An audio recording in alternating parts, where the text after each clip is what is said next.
কোনো ব্যক্তি রমজান পেয়ে যদি আল্লাহর রমজানের পরে সে আল্লাহর শুকর আদায় করতে চায়, তাইলে শুকরের একটা নমুনা হইল রমজানের পরে শাওয়াল মাসের এই 6টা রোজা রাখা।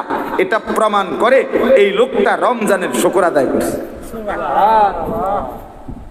এই কয় রোজা? এই মাসে 6টা রোজা রাখা, এটা শুকরের নমুনা।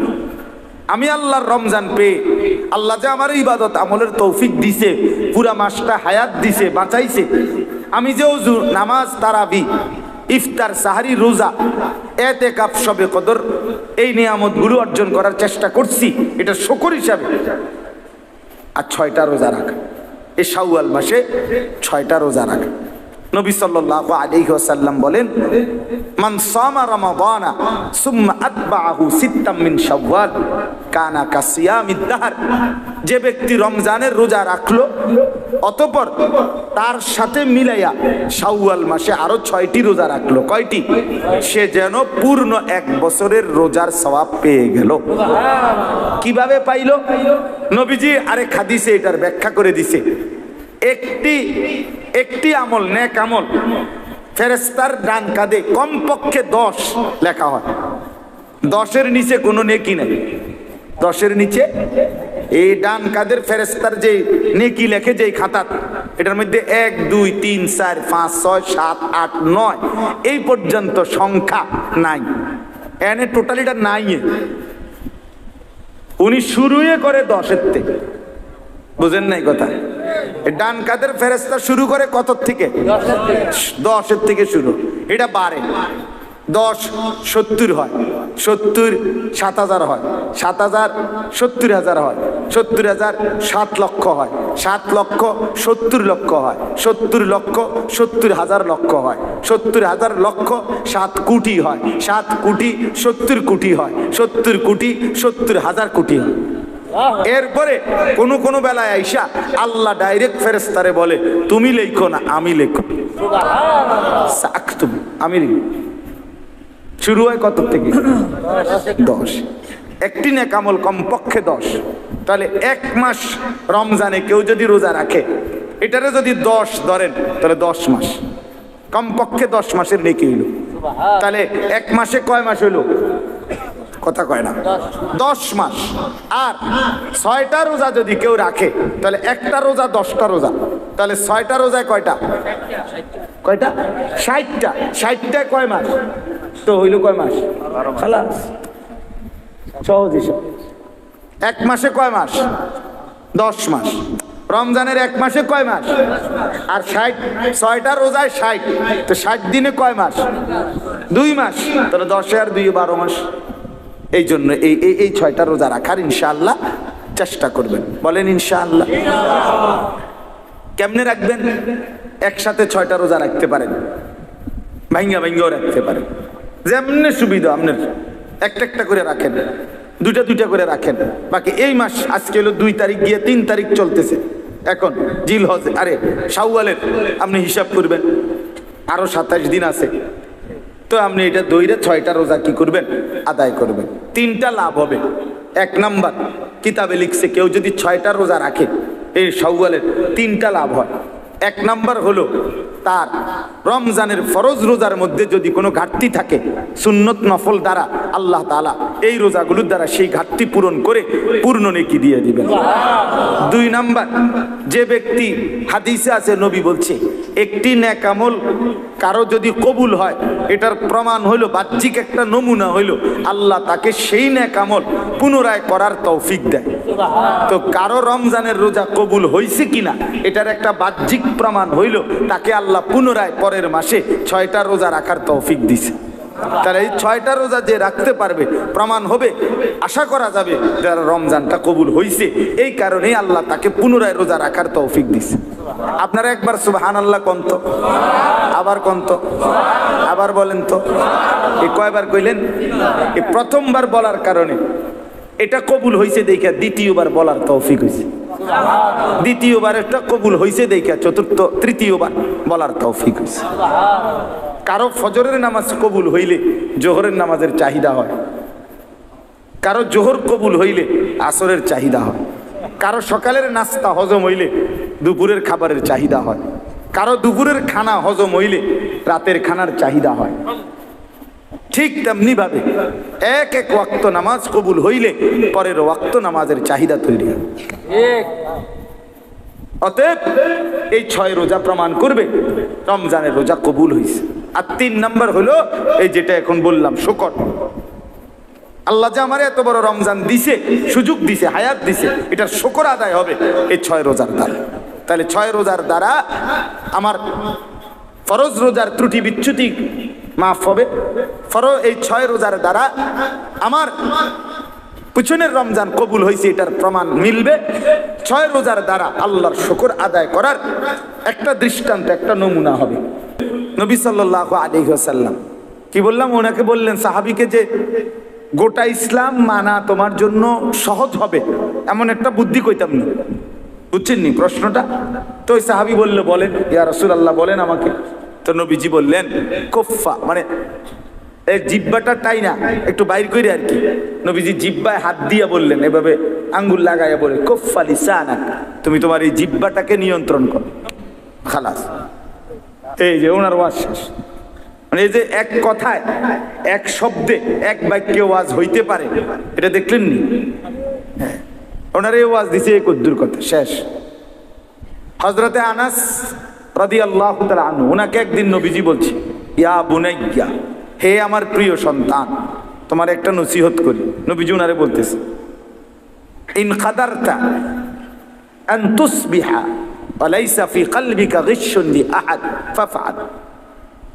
আনাস শোনো, আমার একটা নসিহত শোনো। নবীজি বলতেছে, নবীজির খাদেম আনাস ইবনে মালিক বলতেছে, যদি তুমি পারো প্রতিদিন সকালবেলা তোমার দিলটা এরকম বানাইবা যে কারো প্রতি তোমার কোনো বিদ্বেষ নাই, এমনটা যদি করতে পারো ফাফআল, তাহলে কইরো, এটাই তোমার জন্য কল্যাণ। এই অশেষ ওনারে দূরে গেছে। কারো প্রতি দিলে কি রাখো না, বিদ্বেষ, স্থায়ী শত্রুতা জমায়ে রাখো, বিদ্বেষ রাখো, এভাবে দিল বানাও। তাইলে এই জন্য বললাম, আপনি ইমাম সাহেবকে বলেন গিয়া যে হুজুর আমার একটা ছোট কথাই বলে দেন, 1 মিনিটের একবারে ভূমিকা, নাহমাদুহু পড়তে হইব, মাইক লইতে হইব, পোস্টার করতে হইব, হ্যান্ডবিল করতে হইব, সুদ দিতে হইব। আমার ভাইয়েরা একবার সবাই সব সময় এটা কইতে হইব, সুদ দিতে হইব, এরম প্যান্ডেল করতে হইব, এটা জরুরি। কথা বলেন না কেন? আখিরাতের পথ পাওয়ার জন্য, আপনার আমার নাজাতের জন্য, জান্নাতে যাওয়ার জন্য এরকম প্যান্ডেল বাধ্যতামূলক। সব সময় পোস্টার করতে হইব নাকি? দা এটাই বুঝাইতে চাইলাম। খেয়াল করবেন, ইনশাআল্লাহ দেখবেন লাভবান হইবেন, ভালো হবে, নিজের পরিবর্তন হবে। আল্লাহ তাআলা আমাদেরকে তৌফিক দান করেন। মাহে রমজান আমাদের কাছ থেকে বিদায় নিল, 1টি মাস পূর্ণ। আল্লাহ তাআলা আমাদেরকে অতিরিক্ত বিশেষ সারা বছরের স্বাভাবিক যা আমল ছিল আমাদের দায়িত্বে আল্লাহর পক্ষ থেকে, ইসলামের আমল, এগুলো তো চলমান ছিলই। অতিরিক্ত আল্লাহ তাআলা বড় বড় মোটা দাগের আরো 6টা আমল আমাদের জন্য রমজানে বিশেষভাবে দিয়েছিলেন।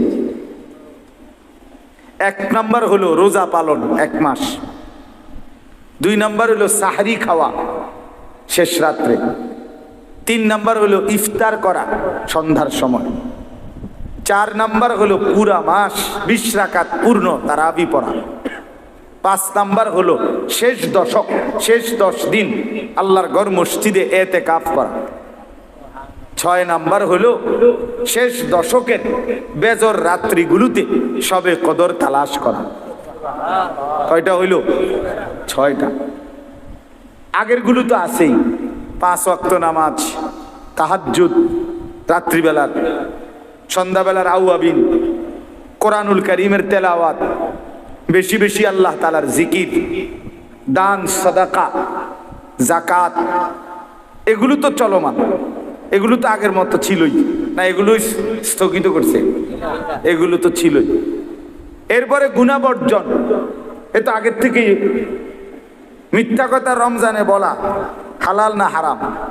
তো আর অন্য মাসে একই রকম, একই রকম না? এটা মানে প্রত্যেকটা গুনাহ নিষেধ তো আগের মতোই চলমান ছিল, এগুলো তো আগেও নিষেধ, রমজানেও নিষেধ।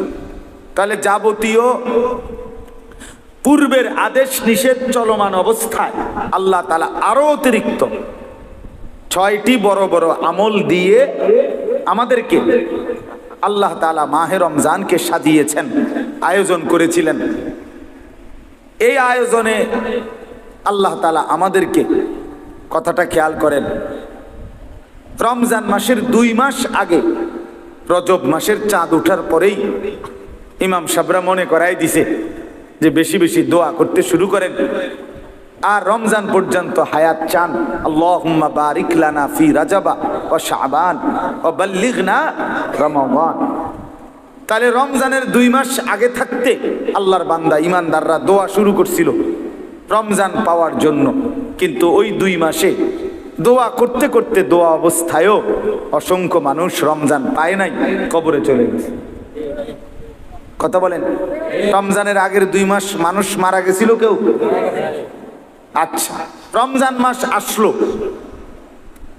এই অবস্থায় অনেক মানুষ রমজান পেল, কিন্তু রমজানের শেষ দিন পর্যন্ত এই 30 দিনেও অসংখ্য মানুষ তো পূর্ণ রমজানই চাইছিল, কিন্তু এই রমজান চলমান অবস্থায়ও অসংখ্য মানুষ প্রতিদিন কবরে গেছে কিনা,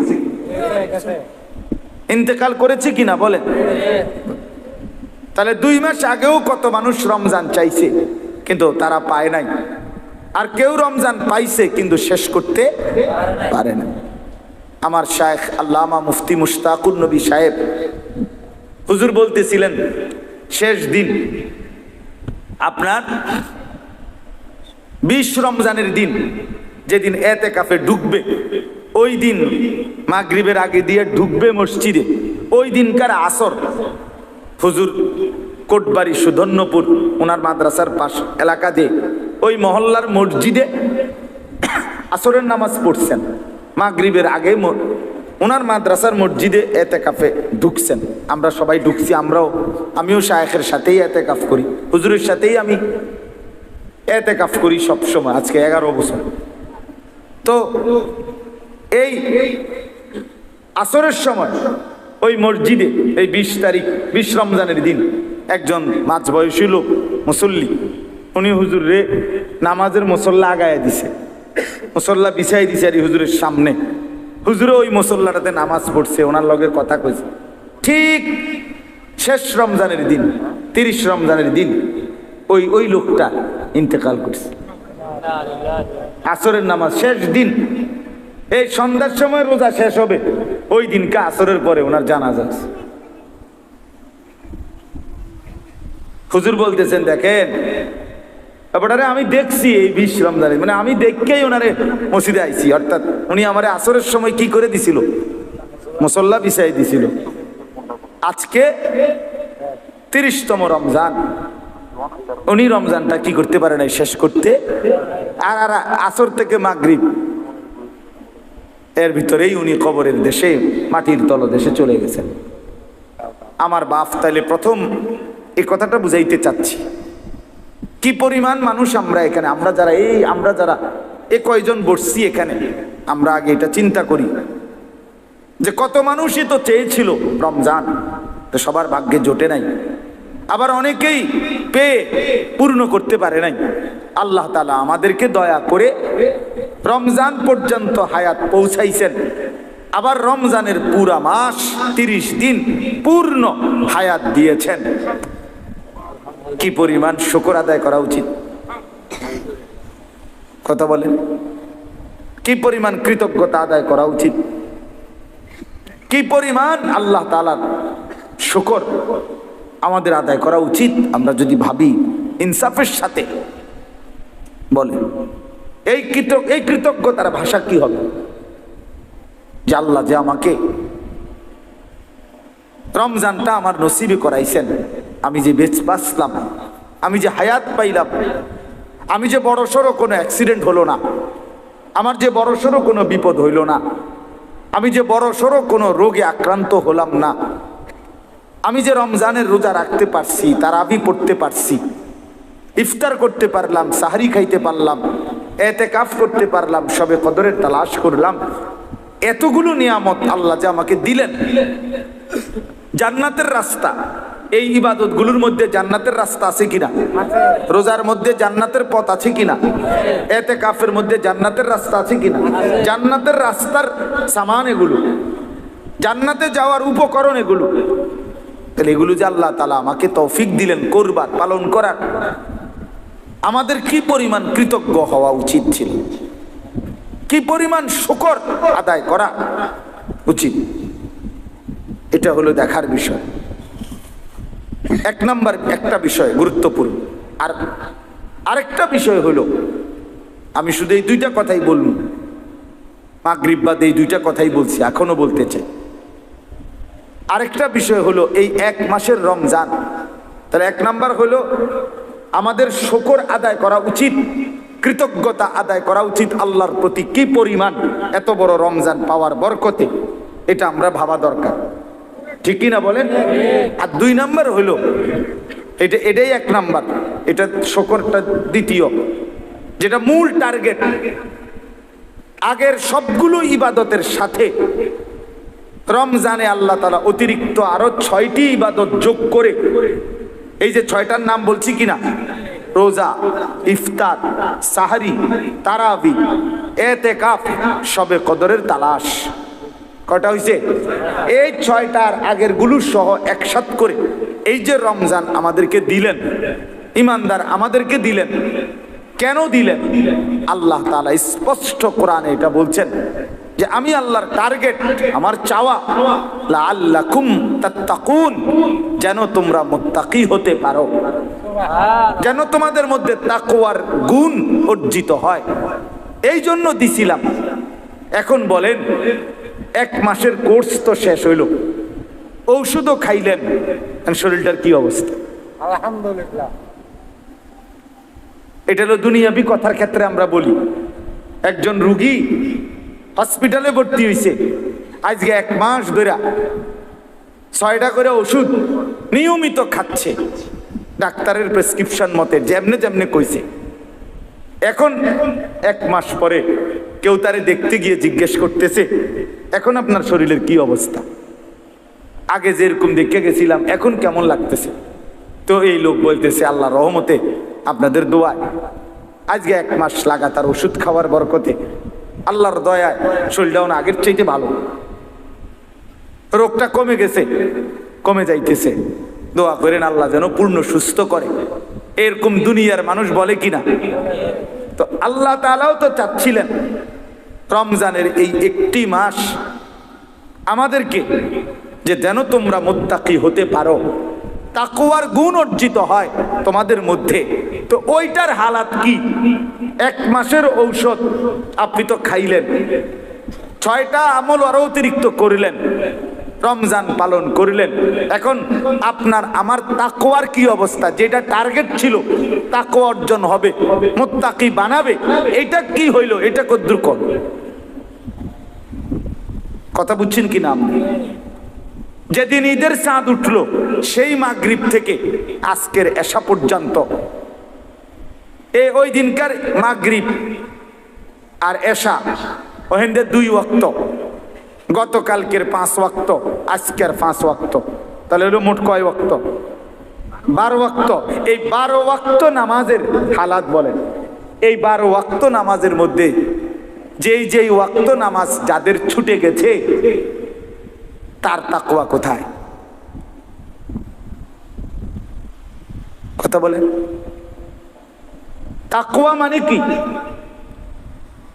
আমার শায়েখ বলেন, কিতাবের মধ্যে লিখছে, হুয়া মালাকাতুন ফিল কলব। তাকওয়া হচ্ছে এই দিলের মধ্যে অর্জিত একটি যোগ্যতা। কিসের যোগ্যতা? যোগ্যতা হইল এমন একটি যোগ্যতা যেটার আসলে হলে তাকওয়া, যে এই যোগ্যতার বলে ওই ব্যক্তির জন্য গুনাহ ছেড়ে দেওয়া সহজ হয়, ইবাদত পালন করা সহজ হয়। এটারে কয় তাকওয়া। এই যোগ্যতাটা আসা। তা রমজানের 1 মাসের টার্গেট ছিল এই যোগ্যতাটা আপনার মধ্যে আসবে। এই 6টা ওষুধ দিছে আপনারে, রোজা, ইফতার, সাহারি, তারাবি, এতেকাফ, শবে কদর, যেন আপনার মধ্যে ওই যোগ্যতাটা আসে, তাকওয়ার যোগ্যতাটা। যে যোগ্যতা বলে আপনি গুনাহ ছাড়বেন সহজ, গুনাহ ছেড়ে দেওয়া সহজ হবে, ইবাদত করা সহজ হবে, আল্লাহর হুকুম পালন করা। এখন এই 12 ওয়াক্ত নামাজ যাদের ছুটে গেছে, তাদের 1 মাসের ঔষধ খেয়ে আল্লাহর হুকুমের রমজান পালন করে অর্জন কোথায়? তাকওয়া কই? গুনাহ না হওয়া, ইবাদত পালন করা, এটাই তো তাকওয়া। তো এটা কই বলেন? সেদিন ঈদের দিন সন্ধ্যা থেকে যারা এই 2 দিন ধরে, যেই ছেলে মেয়েগুলো, যেই নারী পুরুষগুলো, যেই স্ত্রী, যেই কন্যা, যেই ছেলে অসভ্যতার নোংরামি করছে, গান বাজাইতেছে, ঢোল বাজাইতেছে, ডেকসেট বাজাইতেছে, আর নাচানাচি ফালাফালি করছে, যেই অসভ্য মেয়েরা, মহিলারা, যাদের ঘরের স্ত্রীরা বেপর্দা, বেহায়া রাস্তায় রাস্তায় হাঁটতেছে, যেই ছেলেগুলো 1 ওয়াক্ত নামাজ না পড়ে মুসলমানের বাচ্চা, অথচ গান বাদ্য, নাচ গান, হই হুল্লুর, ছবি দেখা, নাচ দেখা, মেয়ের পিছনে হাঁটা, পার্ক রেস্তোরাঁয় ঘোরা, এটাতেই সময় পার করছে। এই হাইওয়ান, এই অসভ্য জানোয়ারদের তাকওয়া কোথায়?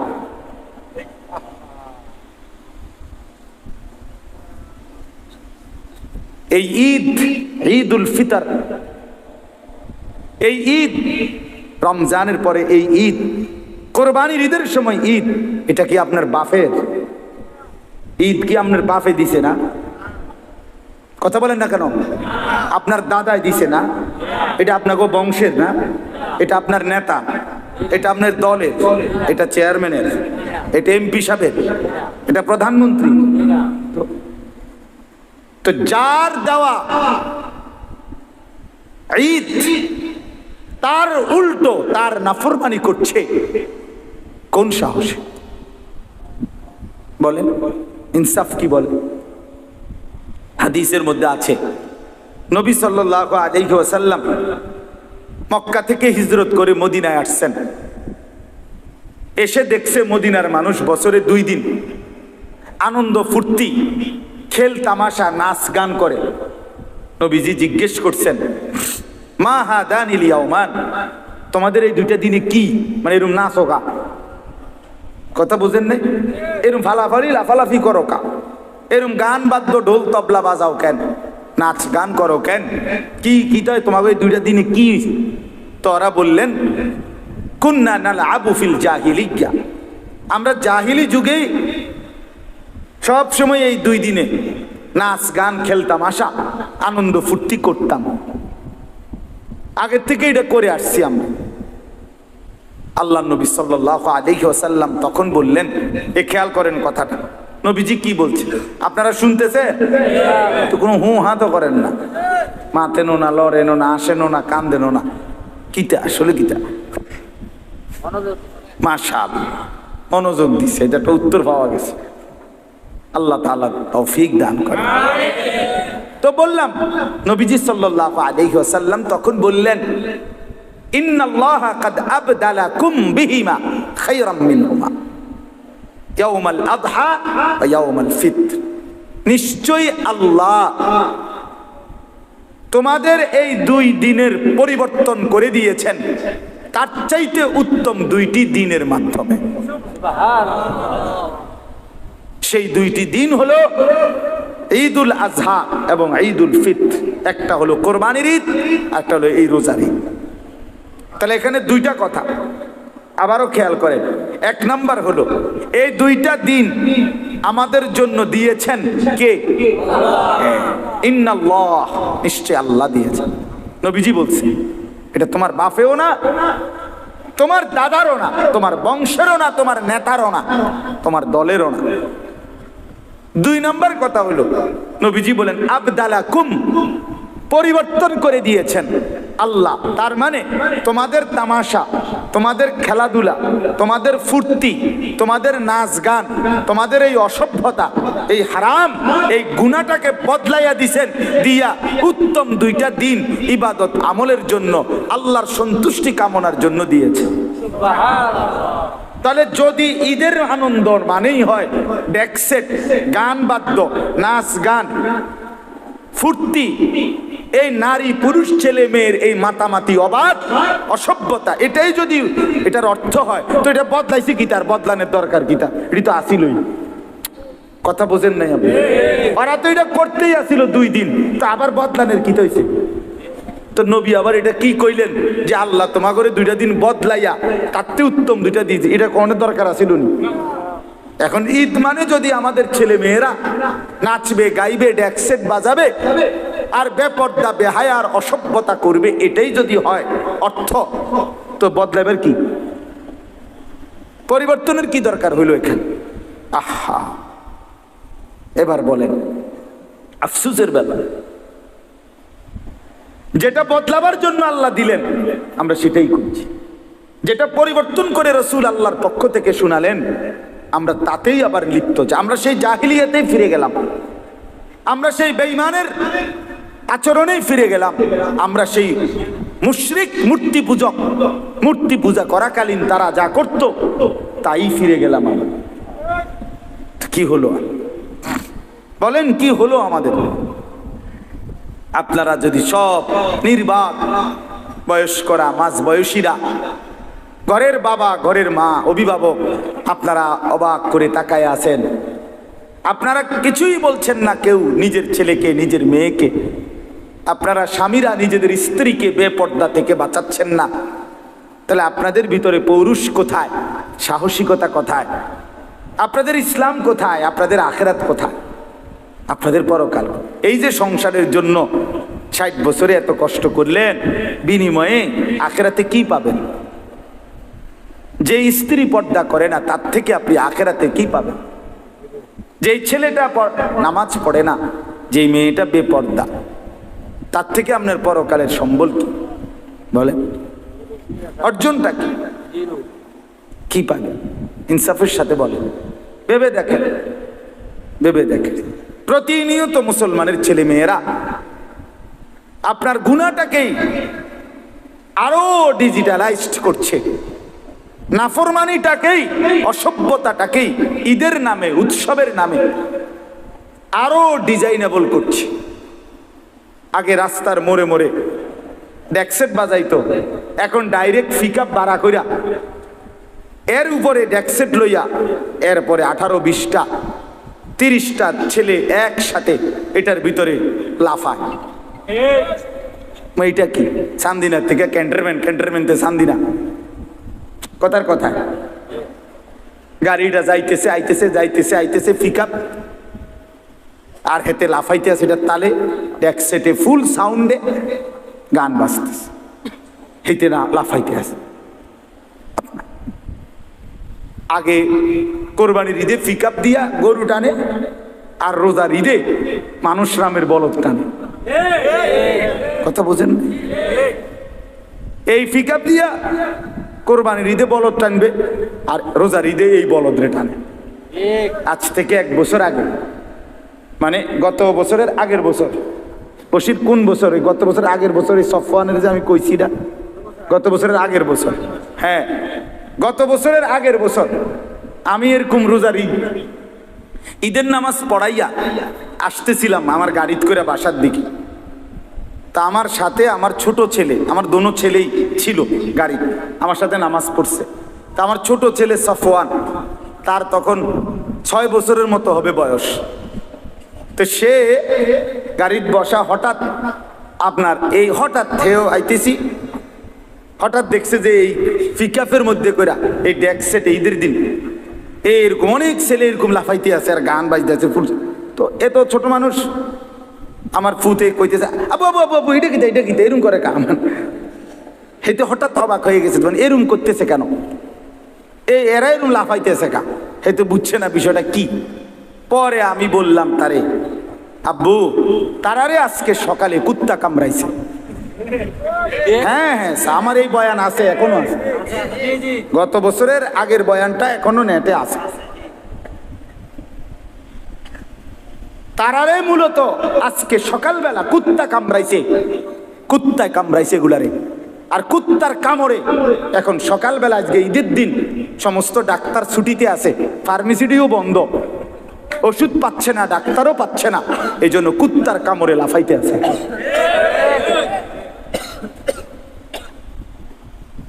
এই ছাড়া আর কোনো কারণ নাই। এই মানুষরূপী জানোয়ার সে তার মুসলমানের পরিচয় ভুলে গেছে, সে তার ধর্মের পরিচয় ভুলে গেছে।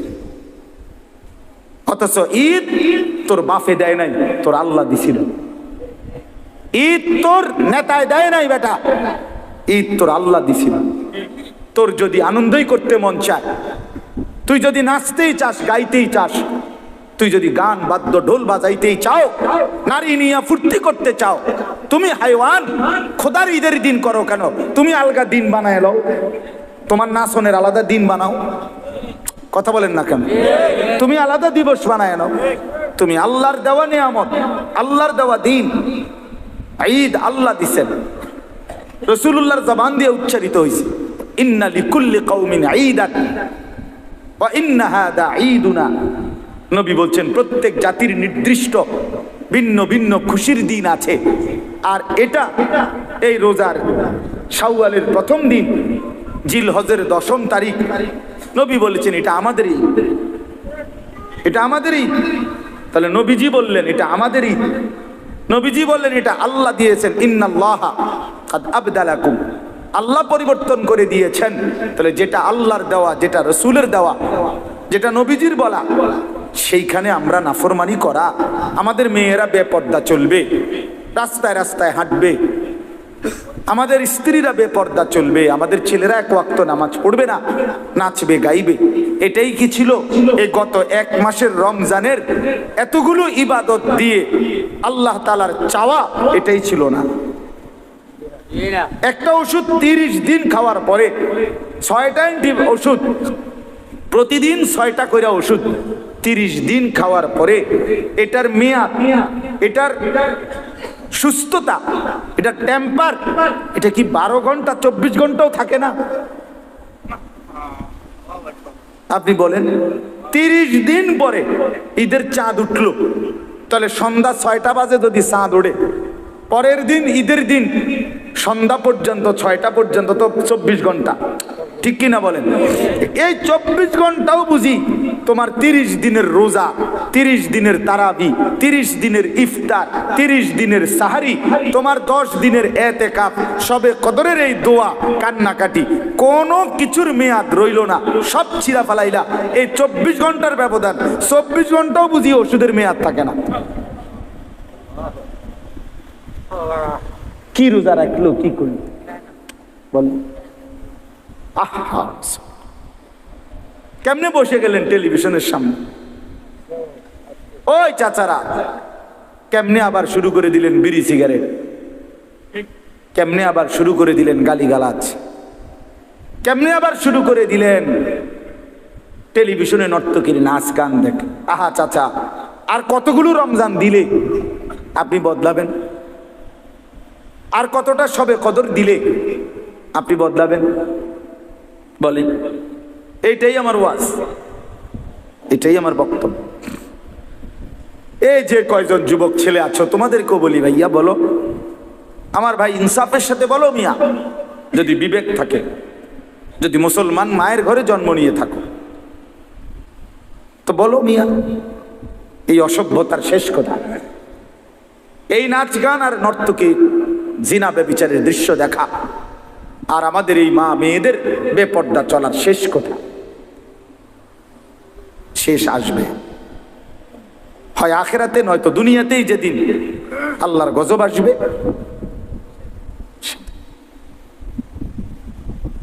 যেদিন বেঈমান কর্তৃক নির্যাতিত হবে, যেদিন কাফের কর্তৃক জুলুমের শিকার হবে, সেদিন চোখের পানিতে জমিন ভাসবে। হ্যাঁ, রঙের গুড্ডি উড়াইতেছে সবাই, বাবার কষ্টের টাকা, অভিভাবকের কষ্টের উপার্জন, এইভাবে বাজি ফুটাইয়া, গান বাজায়া, ডেক্সেট বাজায়া সব কিছু করে শেষ করে দিতেছে। এই জন্য আমি বললাম লাআল্লাকুম তাত্তাকুন, আল্লাহ তাআলার প্রথম চাওয়া ছিল মাহে রমজান থেকে যে আমি তোমাদেরকে মুত্তাকি বানাবো, তাকওয়ার গুণ অর্জন হবে। আর তাকওয়া মানে অন্তরের ভিতরে মালাকা, যোগ্যতা আসা। যেই যোগ্যতা আসলে গুনাহ ছেড়ে দিতে সহজ হয়, নেক আমল করতে সহজ হয়, এইটাই আশাটা, এটা ছিল টার্গেট। এখন এটা যদি আমাদের অর্জিত না হয়, আমি যদি সেই আগের মতোই গুনায় অভ্যস্ত থাকি, কয়জনের সিদ্ধান্ত নিছেন যে আর মিথ্যা বলবেন না? কয়জনের সিদ্ধান্ত নিতে পারছেন বলেন যে আমি আর হারাম, সুদের লেনদেন, অবৈধ উপার্জন আর করব না? কয়জন নিজের স্ত্রী সন্তানের চরিত্র, পর্দা, এটার খবর নিলেন, সিদ্ধান্ত নিলেন, তাদের পরিবর্তন করাইলেন, করলেন, বা তারা হলো? এটা দেখেন, তাইলে না বুঝবেন রমজানের মাকসাদ অর্জিত হয়েছে কিনা। নাহলে শুধু উপাস রাখা, শুধু স্ত্রী থেকে আপনাকে বিচ্ছেদ করা, এটা মাকসাদ ছিল না। কোন ব্যক্তিকে তার স্ত্রী থেকে 1 মাস দূরে রাখা আল্লাহ তাআলার এটাই তো মূল ইচ্ছা রমজান দ্বারা, না? কোন ব্যক্তিকে খাদ্য পানীয় থেকে বিরত রাখা শুধু এটাই মূল উদ্দেশ্য আল্লাহর, না? যে না তোরে খানার কষ্ট দিমু, তোরে পানীয়র কষ্ট দেব, তোরে তোর স্ত্রী থেকে দূরে রাখে কষ্ট দেব, মানসিক যন্ত্রণা দেব, এটাই ছিল উদ্দেশ্য? এটা না, এটা তো মাকসাদ ছিল না। হালাল স্ত্রী তো হালাল, হালাল খাদ্য তো হালালি, হালাল পানীয় এটা তো হালালি।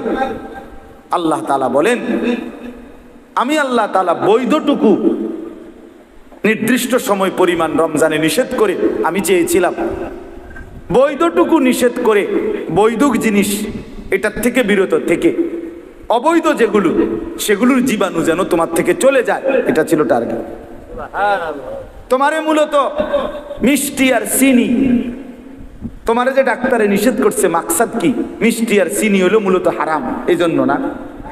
না না না, এটা তো বৈধ খাওয়া, কিন্তু আপনার শরীরে যে ডায়াবেটিসের জীবাণু আছে, আপনার শরীরে যে রোগের জীবাণু আছে, ওইটার থেকে আপনাকে সরানোর জন্য, বাঁচানোর জন্য বৈধ মিষ্টি, বৈধ চিনি এটা আপনারে নিষেধ করছে, যেন আপনার থেকে ওই রোগের জীবাণু কি করা যায়? সরানো।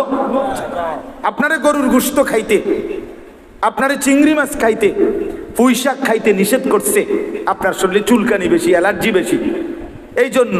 তাহলে অ্যালার্জির জীবাণু, চুলকানি, এটা আপনার থেকে সরানোর জন্য এগুলো হালাল। গরুর গোশত খাওয়া হালাল না হারাম? চিংড়ি মাছ হালাল না হারাম? পুঁই শাক হালাল না হারাম? তো এটা তো হালাল ছিল, হালালটা নিষেধ করে দিছে ডাক্তার। মূল উদ্দেশ্য কি? এগুলোর থেকে আপনাকে বাঁচানো, ফিরানো? না না, মূল উদ্দেশ্য হলো আপনার থেকে রোগের জীবাণু সরানো।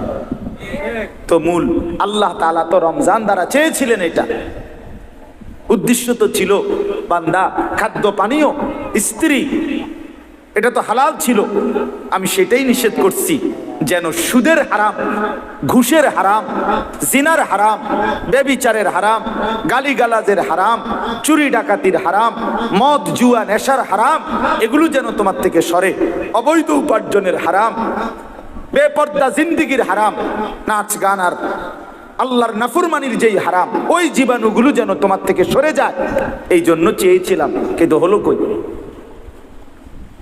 হলোটা কোথায় বাপ? নতুন করে আবার যারা গুনাহ শুরু করে দিয়েছেন পূর্ণোদ্যমে, তা আপনাদের তাকওয়া কোথায়? আপনাদের ফায়দা কোথায়? উপকার কোথায়? এটাই আমার কথা। এটা ভাইবা দেখেন, আপনারা যদি কেউ গুরুত্ব নাও দেন, আমার বাপ জিন্দিগি শেষ হয়েই যাবে। হ্যাঁ, তামসার জিন্দিগিও শেষ হয়, আবার মেহনতের জিন্দিগিও শেষ হয়। যে ঘুমায় থাকে তার জন্য, যে দুপুরে ঘুমাইছে তার জন্য নির্দিষ্ট সময় পরে বিকাল হয়ে যায়, যে পরিশ্রম করতেছে তার জন্য নির্দিষ্ট সময়ই বিকাল হয়ে যায়, প্রতিটা রাত ভোর হয়ে যায়। তাহাজ্জুদের মুসল্লায় যে রাত কাটায় তারও ভোর হয়, মদের আড্ডায় যে রাত কাটায় তারও ভোর হয়, জেলখানার রাতও ভোর হয়, বাসর রাতও ভোর হয়। ভোর হয় কিনা? সময় থেমে থাকে না, জিন্দিগি থেমে যায় না। বাটপার, সিটার, কাফের, বেঈমান, অসভ্য জানোয়ার, হারাম নাফরমান, তার হায়াতও শেষ হচ্ছে। ইমানদার, নেককার, সেজদাওয়ালা, বন্দিগিওয়ালা, তার জিন্দিগিও কি হচ্ছে? শেষ। দেখার বিষয় হলো আখিরাতে কি হবে, এটাই আল্লাহ তাআলা বলছেন। ইয়া আইয়ুহাল্লাযীনা আমানুত্তাকুল্লাহ, যে আয়াত আমি পড়ছিলাম সূরা হাশরের আয়াত, কোরআনুল কারীমের 28 নম্বর পারা, 59 নম্বর সূরা, সূরা হাশর। এই সূরার 18, 19, 20 এই তিনটি আয়াত পড়ছিলাম আমি। এই শুধু তরজমা শুনেন। আল্লাহ তাআলা বলেন, ইয়া আইয়ুহাল্লাযীনা আমানুত্তাকুল্লাহ, হে ঈমানদারগণ, হে মুমিনগণ, ইত্তাকুল্লাহ, তোমরা আল্লাহকে ভয় করো, তাকওয়া অবলম্বন করো, গুনাহ ছেড়ে দেওয়ার মতো অভ্যাস করো, নেক আমল আদায় করার অভ্যস্ত হও। এটাই তাকওয়া, এটাই আল্লাহকে ভয় করা। যে আল্লাহকে ভয় করে সে গুনাহ করে না, যে আল্লাহকে ভয় করে সে মালিকের গোলামি ছাড়ে না, তার নামাজ ছুটে না, সে হারাম রোজগার করে না। এটাই তাকওয়া। আল্লাহ তাআলা বলেন, আমি এটাই চাই বান্দা। ইয়া আইয়ুহাল্লাযীনা আমানুত্তাকুল্লাহ, হে মুমিন ঈমানদার, আল্লাহকে ভয় করো, তাকওয়া অবলম্বন করো।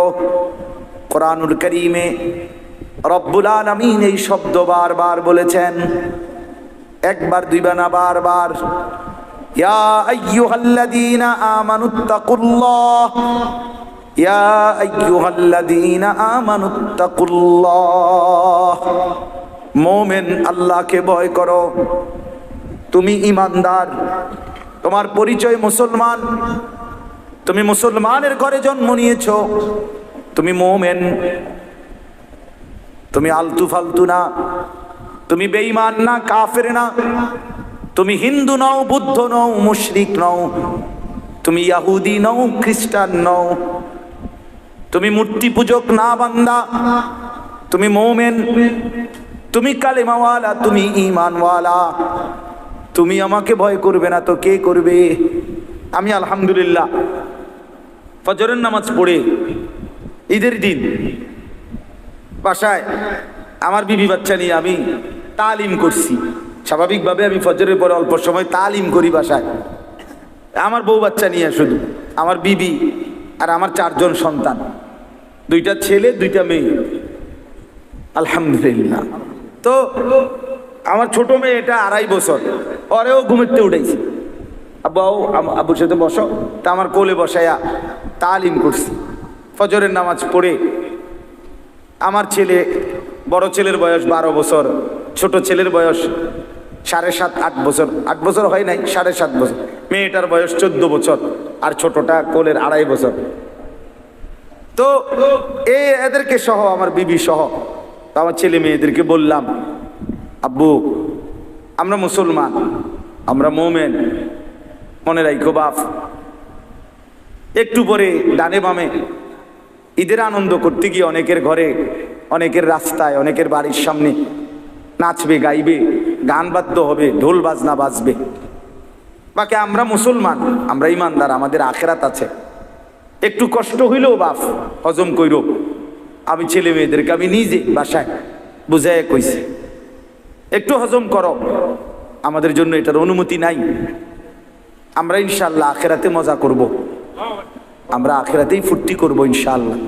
আর দুনিয়া চলো আমরাই মজা করি ঘরে বসা, আমরা রান্না বান্না করি সবাই মিল্লা, এটা ওইটা কুইটা দিই। আমি অনেক কিছু আনছি বাজারের থেকে, চলো এই দিয়েগুলো আমরা রান্না বান্না করি, সবাই মিল্লা কাজ করি, মজা করি আমরা। তো গুনাহের এই পরিবেশ, চারিদিকের মানুষগুলো নাচছে গাইতেছে, মনে করলেই তোমরা ভাইবো না যে তোমরা মনে কষ্টে আছো, না না, ইনশাআল্লাহ একটু সবর করলে আখিরাতে মুমিন শুধুই হাসবে আর নাফরমান অনন্তকালের জন্য শুধু কাঁদবে। আজকের হাসি শেষ হয়ে যায়, আজকের কান্না শেষ হয়ে যায়, কিন্তু মৃত্যু পরবর্তী হাসলে আর কোনোদিন কাঁদবে না। মৃত্যু পরবর্তী মোমেন হাসলে আর কান্না নাই, নাফরমান কাঁদলে খোদার কসম আর হাসি নাই।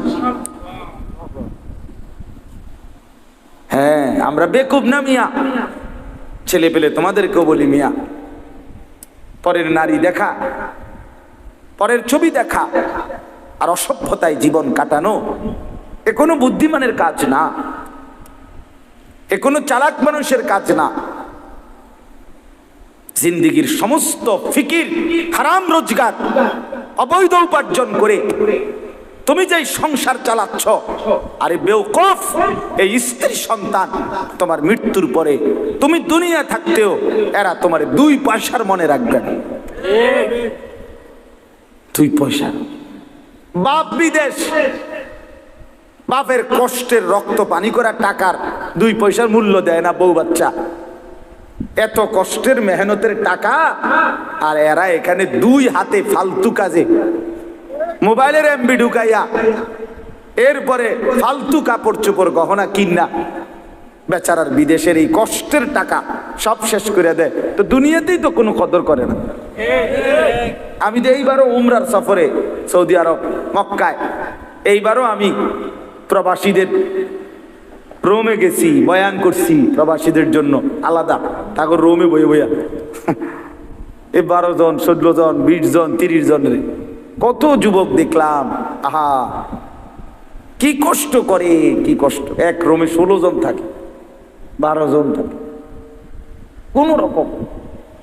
এক ফেরে দেখছি জ্বর উঠছে, নিচে ফ্লোরে আপনার একটা চাদর বিছানো, এটার মধ্যে শুয়ে রয়েছে, কেউ নাই, কে কার খবর নেই, সবাই তো ডিউটি, 12 ঘন্টা 16 ঘন্টা 14 ঘন্টা ডিউটি। এই কসবা বাড়ি ব্রাহ্মণবাড়িয়ার ওইদিকে এক ছেলে আমারে এইবারও জড়ায় ধরে এমন কান্দা, কইতেছে হুজুর আজকে 8 বছর হয় আমি আসছি বিদেশ। হুজুর আল্লাহর সাক্ষী রেখা বলি, 8 বছরে কোনোদিন একটা রোগের জন্য কোনোদিন একজন ডাক্তার দেখাই নাই, একটা ভালো কোনো ওষুধ কোনোদিন খাই নাই, একটা নাফা হয়তো ব্যথা বেদনার একটা ট্যাবলেট নিজে নিজে কিনা খাইয়া লাইছি, কোনোদিন ডাক্তার দেখাই নাই। কারণ হলো ডাক্তার দেখাইলেই ওষুধ নিলেই কমপক্ষে 15,000 টাকা 20,000 টাকা শেষ হয়ে যাবে। এই টাকাগুলো জমায়া জমায়া বাড়িতে পাঠাই। সে নিজে বলছে আমার হুজুর সুখ কি জিনিস, আনন্দ কাকে বলে, বিদেশে থাইকা আজকে গত 8 বছরে কোনোদিন আমি দেখি নাই, হুজুর কেউ দেখছে কিনা। এই হলো সুখের কোন, এই কষ্টের টাকা আপনার আমার ব্যথাটা কোথায়, অস্থিরতাটা, সেই টাকা এই মহিলাটা কিভাবে উড়াইয়া ফেলতেছে বাজারে। সেই কষ্টের টাকাটা এই জানোয়ার ছেলে ঘন্টার পর ঘন্টা মোবাইলে উলঙ্গ ছবি দেখে তার বাবার এই রক্ত পানি করা টাকাটা শেষ করে দিতে। আহা, কি করলি, কি করলি বাপ, কামটা করলি কি? এই জন্য বললাম, আল্লাহ তাআলা বললেন ইয়া আইয়ুহাল্লাযীনা আমানুত্তাকুল্লাহ, হে মুমিন আল্লাহকে ভয় করো, গুনাহ বর্জন করো, নেক আমলে অভ্যস্ত হও। যদি বলি রব্বুল আলামিন, গুনাহ বর্জন করবার মতো শক্তি তো দরকার আমার তো নাই, নেক আমলে অভ্যস্ত হওয়ার শক্তি নাই। আল্লাহ বলেন এজন্যই তো রমজান দিলাম, একটা মাস আমি আল্লাহর হুকুম মেনে রোজা, নামাজ, তারাবি, এতেকাফ, শবে কদর, এই সবগুলো ইবাদত মাত্র একটা মাস কষ্ট করে করো। লাআল্লাকুম তাত্তাকুন, তাকওয়ার দৌলত আমি তোমাকে দিয়ে দেব, আমি মুত্তাকি বানিয়ে দেব, তাকওয়ার যোগ্যতা আমি দিয়ে দেব। এবার তুমি গুনাহও ছাড়তে পারবা, নেক আমলও করতে পারবা। সুবহানাল্লাহ। এই জন্য রমজানের সফলতা, সার্থকতা তখনই যখন আমার আপনার মধ্যে এই তাকওয়া আসে। গুনাহ ছাড়বার হিম্মত হলো কিনা, সেটা বলে, নাইলে কোনো লাভ হয়? এই রমজান আসলো আর গেল, আপনার কোনো পরিবর্তনই হইল না। আপনি যেমন আছেন এমন, যেমন সিন্নি এমন বতর বতর, এমন হইলে হইল না। এই জন্য আমরা দয়া করে ফিকির করি, নিজের জীবন গঠন করি। বাবারা আর একটু যত্নবান হন, নিজের ছেলের দিকে নজর দেন, মেয়ের দিকে নজর দেন, স্ত্রীর দিকে নজর দেন। স্ত্রী সন্তান, বিশেষ করে নিজের মেয়ে এবং স্ত্রী বেপর্দা হওয়া, এটা আত্মমর্যাদাহীন পুরুষের পরিচয়। যেই পুরুষের গায়রত নাই, আমি সবসময় বলি, কারো যদি প্রেস্টিজে লাগে লাগুক, আপনি প্রেস্টিজ দিয়ে লাইন। কারো যদি মান সম্মানে লাগে, হ্যাঁ লাগুক, আপনার মান সম্মান আসেনি, আপনি এটা লাগতো বেটা। যার স্ত্রী বেপর্দা, যার মেয়ে বেপর্দা, এই লোক আত্মসম্মানহীন, আত্মমর্যাদাহীন পুরুষ, বেগায়রত, তার আত্মসম্মান নাই। নয়তো কাপুরুষ সে, এই কারণেই তার স্ত্রী মেয়ে বেপর্দা, যে তাকে 2 পয়সার কেয়ার করে না। তোর বেটা, তোরে গনার ধরি না বেটা। হ্যাঁ, নাইলে এই ঈদের কেনাকাটা যত মহিলা করলো, মেয়ে করলো, আপনি আপনার মেয়ে, এই সমস্ত টাকা স্বামীর, সমস্ত টাকা বাবার, অথচ এই কষ্টের টাকার উনার রং চায় রাস্তার বখাটে, রাস্তার দুশ্চরিত্র। এটা কি কথা? এটা কেমন আত্মসম্মানহীন মানুষের কথা? এই জন্য দয়া করে ফিকির করে। আল্লাহ তাআলা বলছে, ওয়াল তানজুর নাফসুম মা কদ্দামাত লিগাদ। আমার বান্দা খেয়াল করো, আগামীকাল কিয়ামতের জন্য তুমি আজকের দুনিয়া থেকে কি পাঠাচ্ছ। এটাই তোমার আখিরাতের পুঁজি সংগ্রহের জায়গা। দুনিয়া, এখান থেকেই আখিরাতের জন্য পাঠাইতে হবে। মা কদ্দামাত, হিসাব করো আখিরাতের জন্য কি পাঠাইছো। ওয়াত্তাকুল্লাহ। এরপরে আল্লাহ আবার বলতেছেন, বান্দা আবারও বলছি, কথাটা ফেলে দিও না, আমাকেই ভয় করো, গুনাহ ছাড়ো, নেক আমলে অভ্যস্ত হও। ইন্নাল্লাহা খাবীরুম বিমা তা'মালুন। এরপরে আল্লাহ বলেন, শোনো বান্দা ঈমানদার, তোমাকে বলছি, আমি কিন্তু তোমরা যা করছো তার পূর্ণ খবর রাখছি। এক বিন্দু আমার থেকে আড়াল করতে পারবা না। এমনকি হৃদয়ের ভিতরের যেই কথাগুলো, খোদার কসম কোরআনে আছে, আল্লাহ তাআলা বলে, বান্দা কিয়ামতের দিন তোমার অন্তরের ভিতরে যে কথাগুলো উঠানামা করতো, ভালো মন্দ, আমাদের হৃদয়ে অনেক কথা আছে না? আমরা বলি না যে বেটা মনে আরো অনেক দুঃখ আছে, বা আমার আরো মনে অনেক কথা আছে। এই অন্তরের কথাগুলো পর্যন্ত আল্লাহ বলেন আমি খবর রাখি, কিয়ামতের দিন সেগুলোও তোমার সামনে আমলনামার মধ্যে লিখিত খোলামেলা দেখায় দেব। ইয়াউমা তুবলাস সারাইর ওয়া হুসিলা মা ফিস সুদূর, অন্তরের কথাগুলো। এই জন্য আল্লাহ বলেন আমি সব খবর রাখছি, আমাকে ভয় করো, আখিরাতের জন্য কি পাঠাইলো এটা হিসাব করো। এরপরে আল্লাহ বলেন, ওয়ালা তাকুনু কাল্লাযীনা নাসুল্লাহা ফাআনসাহুম আনফুসাহুম। আমার বান্দা এমনটা হইও না যে আমি আল্লাহকে ভুলে গেলাম। আল্লাহ বলেন আমার কিচ্ছু হবে না, বিশ্বাস করো বান্দা, একদিন তুমি তোমাকে ভুলে যাবে। আমারে বলতে বলতে আমার কিচ্ছু হইতো না, শেষ পর্যন্ত তোমার নিজের কথা আর তোমার মনে থাকবে না। তুমি যে মানুষ, তুমি যে মুসলমান, তোমার যে মরণ হবে, তোমার যে কবর হবে, তোমারে যে 2 জন ফেরেশতা প্রশ্ন করবে, তোমারে যে হাসরের ময়দানে দাঁড়াইতে হবে, তোমার যে মিজানের পাল্লায় ওজন হবে তোমার আমল, তোমারে যে একটা আমল নামা দিবে, তোমারে যে ফুলসেরাত পার হইতে হবে, এই কথাগুলোই তোমার প্রয়োজন। এগুলোই একদিন তুমি ভুইল্লা যাইবা। শুধু দুনিয়া দুনিয়া, ব্যস্ততায় ব্যস্ততায় একদিন দেখবা সব কিছু জায়গাত রাইখা, দোকান দোকানের জায়গায়, বিল্ডিং বিল্ডিং এর জায়গায়, গাড়ি গাড়ির জায়গায়, সব তোমার জায়গায় যেটা যেখানে ছিল ওইখানে রাইখা দুনিয়া তোমারে লাথি দিয়া কবরে ফেলাই দিল। যা যাবে, যা হারামি।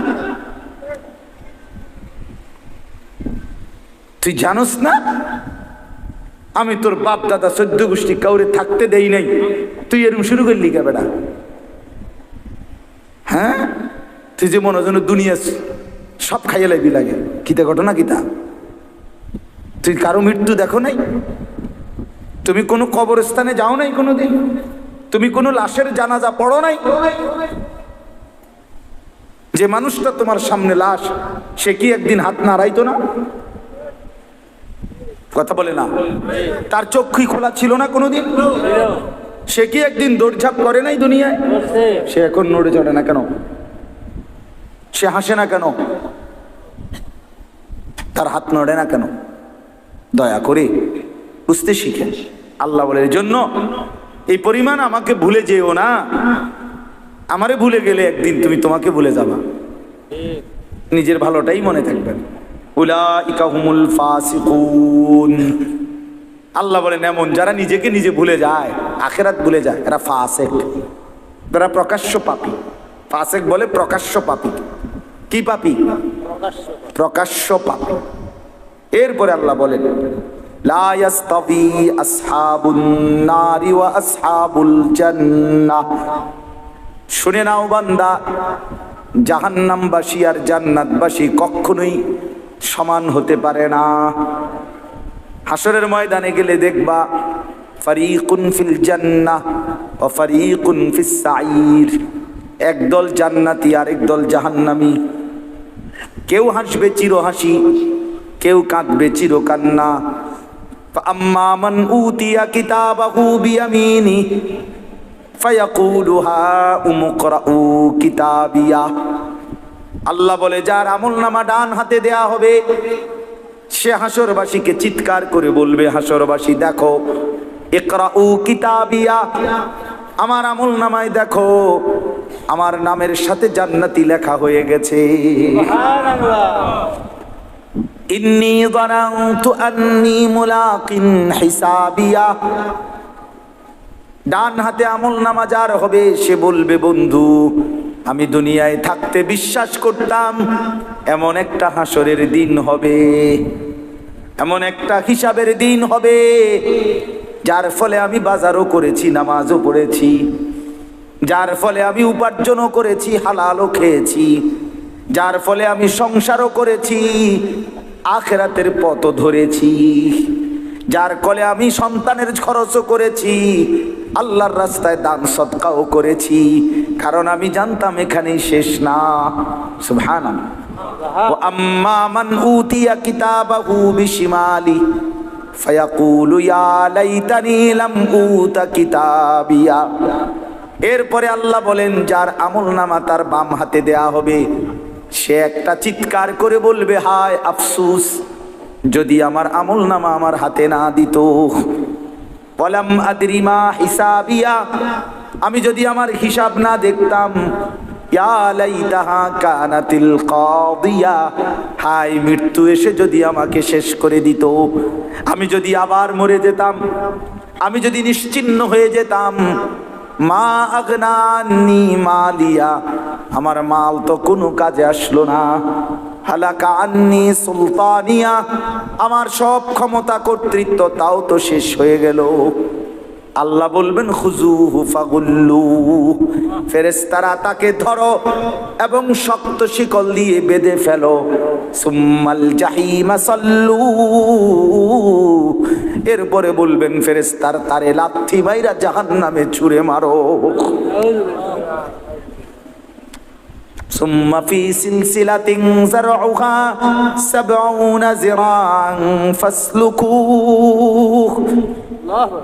এরপরে আল্লাহ বলবেন, জাহান্নামের ফেরেশতারা ৭০টা আগুনের শিকল দিয়া নাফরমান রে বান্দাও। ফাসলুকুহ, এরপরে জাহান্নামটার মধ্যে ঘুরাইতে থাকো। আল্লাহ মাফ করে দেন। আসহাবুল জান্নাতি হুমুল ফাইজুন। আল্লাহ বলেন, শোনো বান্দা মুমিন, শুধুমাত্র যারা জান্নাতি হবে তারাই একমাত্র সফল হবে। হুমুল ফাইজুন, তারাই সফল, তারাই কামিয়াব। কারা? জান্নাতি হবে যারা, কারা বলে, বলেন না?